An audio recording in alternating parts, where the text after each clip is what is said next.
Breaking చూస్తున్నాం. విజయవాడలో మరో భారీ మోసం వెలుగులోకి వచ్చింది. పెట్టుబడుల పేరుతో అధిక ట్రేడింగ్ కంపెనీ మోసం చేసింది. లక్ష పెట్టుబడికి నెలకు 6,000 చెల్లిస్తామంటూ కూడా డబ్బులు వసూలు చేసింది. మొత్తం 1,200 మందిని కూడా 300 కోట్ల రూపాయలను వసూలు చేసి మోసం చేసినట్లు కూడా తెలుస్తుంది. ఇక హైదరాబాద్కు చెందిన సాఫ్ట్వేర్ ఉద్యోగి ఫిర్యాదుతో ఈ మోసం వెలుగులోకి వచ్చింది. నిర్వాహకుడు ఆదిత్యతో పాటు మరొకరిని కూడా పోలీసులు అదుపులోకి తీసుకొని విచారిస్తున్నారు. ఈ అంశానికి సంబంధించి ఓవరాల్ అప్డేట్స్ అందించడానికి మా ప్రతినిధి రాజ్ కుమార్ సిద్ధంగా ఉన్నారు. రాజ్ కుమార్,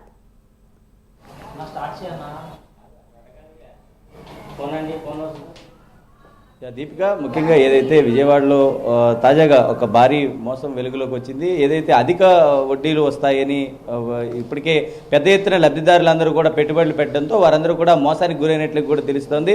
విజయవాడలో నిర్వహిస్తున్నటువంటి ఒక ట్రేడింగ్ కంపెనీ, అంటే రకరకాల పేర్లతో 2 చోట్ల ఇప్పటికే నిర్వహించినటువంటి నేపథ్యంలో దాదాపుగా 500 కోట్ల వరకు అధికారికంగా వచ్చినటువంటి లెక్కల ప్రకారంగా వారు 300 కోట్లు అని చెప్తున్నప్పటికీ దాదాపుగా బాధితులు 2,000 మంది వరకు బాధితులు ఉన్నట్లు కూడా తెలుస్తూ ఉంది. పోలీస్ లెక్కల ప్రకారం 1,200 మంది అని చెప్తున్నప్పటికీ కూడా దాదాపుగా 2,000 మంది వరకు కూడా ఉన్నట్లు కూడా తెలుస్తోంది. ఈ నేపథ్యంలో అంటే విజయవాడకి సంబంధించి ప్రముఖంగా ఒక సామాజిక వర్గం దగ్గర కూడా ఈ ఆదిత్య అనేటువంటి వ్యక్తి దాదాపుగా 300 కోట్ల పైచీలకు నల్లధనాన్ని హవాలా రూపంలో మారుస్తానని కూడా పెద్ద ఎత్తున వారందరి దగ్గర కూడా తీసుకుని వెళ్తే కొద్ది రోజుల కిందట ఈ యొక్క గొడవ కూడా జరిగినట్లు కూడా తెలుస్తోంది. ఇక్కడే ఈ ట్రేడింగ్ కంపెనీకి సంబంధించి కొంతమంది బాధితులు ఇప్పటికే వచ్చి దాదాపుగా ఏదైతే పెట్టుబడులు పెట్టారో పెద్ద ఎత్తున పెట్టుబడులు పెట్టినటువంటి నేపథ్యంలో వారందరూ కూడా లాభాలు ఆశించి ఇక్కడికి వచ్చి ట్రేడింగ్ కంపెనీలో నెల వారి యొక్క ధనాన్ని తీసుకున్నటువంటి నేపథ్యంలో ఉన్నటువంటి క్రమంలో కూడా ఇక్కడికి వచ్చి ఒక ఫిబ్రవరి వరకు కూడా యథావిధిగా కూడా సాగినటువంటి పరిస్థితి. దాదాపుగా ఒక 3 నుంచి 4 సంవత్సరాల పాటు ఈ కంపెనీలను నడుపుతున్నప్పటికీ కూడా దాదాపుగా ఈ 3 నుంచి 4 సంవత్సరాల పాటు వడ్డీలు ఇస్తున్నప్పటికీ ఏదైతే ఫిబ్రవరి నుంచి కూడా ఈ వడ్డీలన్నీ కూడా ఆపివేసినట్లు కూడా తెలుస్తూ ఉంది. అంటే ఇప్పటికే వచ్చినటువంటి బాధితులకు అడిగినటువంటి నేపథ్యంలో వారందరికీ కూడా ఇప్పటికే లాస్లో ఉంది, అందరికీ కూడా చెల్లిస్తామని చెప్తున్నటువంటి క్రమంలో అందరికీ కూడా దాదాపుగా పెద్ద ఎత్తున బాధితులు రోజుకు వచ్చి కంపెనీను వారిని అందరూ కూడా నిలదీస్తున్నటువంటి పరిస్థితి కనపడతా ఉంది. ఏదైతే ఈ క్రమంలో కొంతమంది బాధితులు కూడా ఉన్నారు. ఇక్కడ ఈ ఉన్నటువంటి పరిస్థితులు అంటే వారికి ఉన్నటువంటి సమస్యలు ఏంటి, ఏ విధంగా వారితో మాట్లాడనేది కూడా వారితో కూడా మాట్లాడదాం. ఏ విధంగా ఉంది ఇక్కడ ఉన్నటువంటి పరిస్థితులు అనేది కూడా వారితో మాట్లాడదాం. చెప్పండి, అంటే ప్రధానంగా మీరు చూసి ఇక్కడ వచ్చి మీరు పెట్టుబడులు పెట్టారు కాబట్టి అంటే ఏం చెప్తున్నారు, అంటే ఇక్కడికి వచ్చారు కాబట్టి మీరు మాట్లాడారు అంటే ఏం చెప్పారు, మీరు ఎంత పెట్టుబడి పెట్టారు ఏంటి ప్రధానంగా? 7 లక్షలు పెట్టామన్నా. 7 లక్షలు ఒకసారి, 6 లక్షలు ఒకసారి పెట్టాం.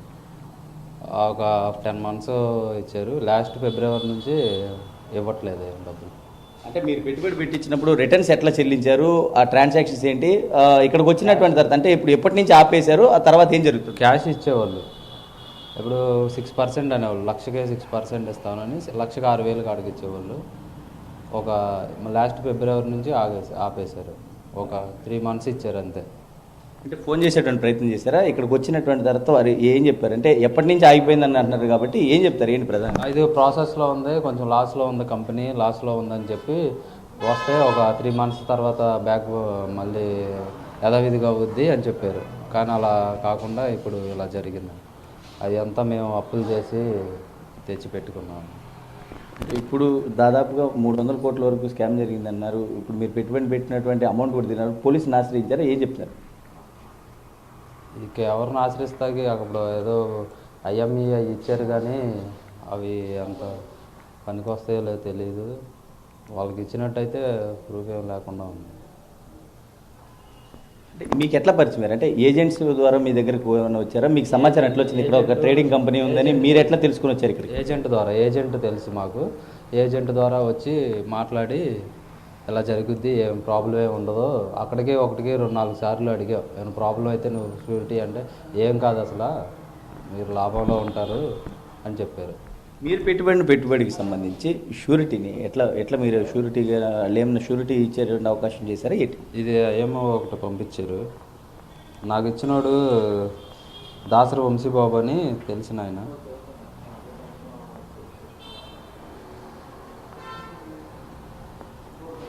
ఇది ఒకటి పంపించాడు. ఏం చెప్పారు?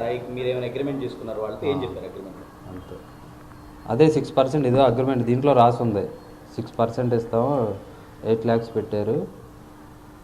పర్ మంత్ 6% కాడికి 6,000 ఇస్తాం, లక్షకే అని చెప్పారు. అయితే ఇది మొత్తానికి ఏదైతే ఇక్కడ చూస్తాం మోహిత్ ట్రేడింగ్ అని చెప్పి ఒక కంపెనీ, అట్లా ఎక్కడికి వెళ్తే వాళ్ళు అనేక రకాలుగా కూడా ఈ ట్రేడింగ్ కంపెనీల పేర్లు మారుస్తూ పెద్ద ఎత్తున దీనికి సంబంధించి ఒక 15 నుంచి 20 మంది ఐఏఎస్ అధికారులు, పెద్ద ఎత్తున ఉన్నటువంటి పోలీస్ అధికారులు కూడా ఈ ట్రేడింగ్ కంపెనీలో ఇన్వెస్ట్ చేసినట్లు కూడా ఒక సమాచారం అందుతుంది. కానీ ఈ విషయాలు ఇవి కూడా బయటకు రాకుండా పెద్ద వాళ్ళందరూ కూడా ఈ విషయంలో ఇన్వాల్వ్ అయి ఉన్నారు కాబట్టి విషయాన్ని చాలా గోప్యంగా నడుపుతున్నారు. ఇప్పటికే ఈ కేసుకి టాస్క్ ఫోర్స్ పోలీసులు ఎవరైతే నిర్వాహకులు ఉన్నారో నిర్వాహకులను అదుపులోకి తీసుకుని మాచివరానికి సంబంధించినటువంటి పోలీసులకు ఇప్పటికి అప్పచెప్పడం జరిగింది. దీన్ని పెద్ద వాళ్ళు ఉన్నప్పటికీ ఇన్వాల్వ్ అయి ఉన్నటువంటి నేపథ్యంలో చాలా గోప్యంగా జరుగుతుంది. బాధితులు రోజుకు ఒకళ్ళు అంటే వివిధ ప్రాంతాల నుంచి దాదాపుగా ఈ కలెక్షన్ ఏజెంట్స్ ద్వారా, అదేవిధంగా ఈ మార్కెటింగ్ ఏజెంట్స్ ద్వారా పెద్ద ఎత్తున ఇక్కడ ఒక ట్రేడింగ్ కంపెనీ నిర్వహణ జరుగుతుంది.